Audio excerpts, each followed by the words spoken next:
Hey guys, here's your daily dirty teacher story. 31-year-old Lindsay Westerfield of Washington recently pled guilty to sexual misconduct in the first degree due to having sexual relations with a student at Cascade Christian High School in 2019. Reportedly, detectives opened an investigation into Lindsay years ago, but the investigation was held off until 2022 when they found out she was trying to work on the Charter School Commission. It was during this time that the victim came forward with additional information about their sexual encounters. The victim is now said to be 23. Two of the incidents that Lindsay was charged with occurred after the victim turned 18. However, in Washington state, law prohibits sexual relationships between students under the age of 21 and school employees who are at least 5 years older than they are. The victim and Lindsay were said to have communicated through Snapchat, and they met up at each other's houses and in parking garages. One of these incidents took place after the school's junior and senior ball. Reportedly, the incidents never happened on school property. When the investigation was first opened, the student, who was 18 at the time, said he had developed an emotional relationship with Lindsay,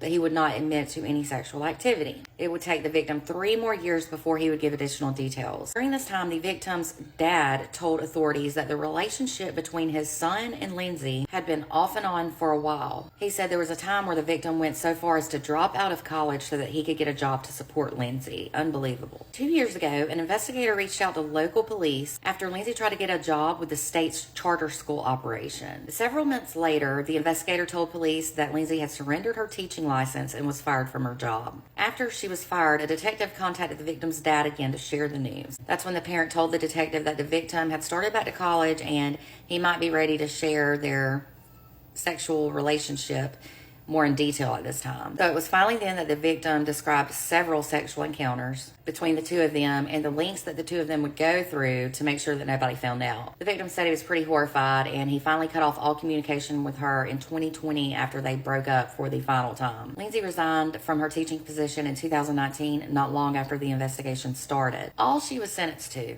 recently was 6 months of house arrest. And that's it, but she'll also have to register as a sex offender for 10 years. She also has to undergo some type of unrelated treatment for 4.5 years. She is ordered to have 0 contact with the victim, and she is forbidden to have any type of position where she monitors or supervises minors under the age of 13. I'm not sure why that matters, because the victim was older than 13 the last time. I truly can't believe that she didn't get more for her punishment. Let me know what y'all think in the comments.